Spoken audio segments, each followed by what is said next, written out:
राधे राधे देवी और सज्जनों, आज के इस शॉर्ट वीडियो में थोड़ा जान लेते हैं कि मूक योग क्या होता है। मिथिला में कहते हैं उसे बताह योग, यानी कि बताह, बोलने वाला नहीं। जिसको बोलने में दिक्कत होती है उसको मूक योग कहते हैं जन्म कुंडली में। वो कैसे और कब बनता है, आइए जानते हैं छोटे से वीडियो में। मूक योग के लिए 5-6 चीजों का विशेष तौर पर में ध्यान दिया जाता है। सबसे पहला है कि आपके कुंडली ही में ही नहीं, किसी भी व्यक्ति के कुंडली में बुध का अच्छा होना बहुत जरूरी है। बुध क्योंकि वाणी का संवाद का मालिक है, नहीं तो बुध अस्त अवस्था में अगर है तो आपके कुंडली में मूक योग का पहला कंडीशन जो है वो फॉलो कर रहा है। दूसरा कि दूसरे भाव का जो मालिक है, चाहे जो भी हो, वो नीच का नहीं होना चाहिए, अस्त अवस्था में नहीं होना चाहिए। अगर वो नीच का, अस्त अवस्था में या पापक ग्रह के प्रभाव में है तो दूसरे कंडीशन को भी वो फॉलो कर रहा है।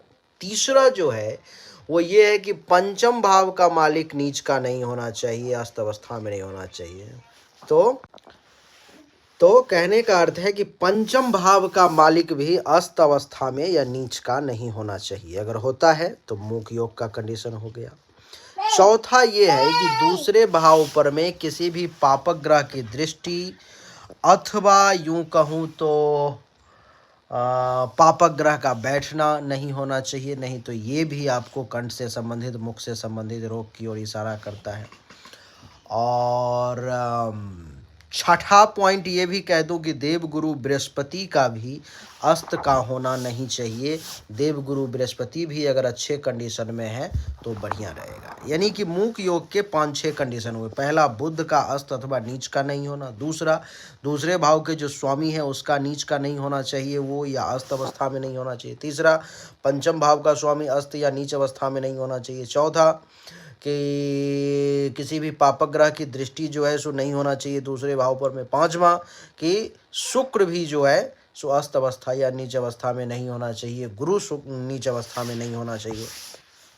इसमें से जिसके कुंडली में 3-4 कंडीशन भी बन जाएंगे तो ये समझ लो कि वो आज न कल जीवन में उसकी वाणी जो है बंद हो जाएगी, वो मूक हो जाएगा, वो बोल नहीं पाएगा, कुछ ना कुछ ऐसी समस्या आ जाएगी उसके जीवन में। तो यही छोटी सी वीडियो थी। विशेष विश्लेषण अपने कुंडली करवाने के लिए सामने दिए गए व्हाट्सएप नंबर पर मैसेज करें और हमसे जानकारी प्राप्त करें। राधे राधे, राम राम।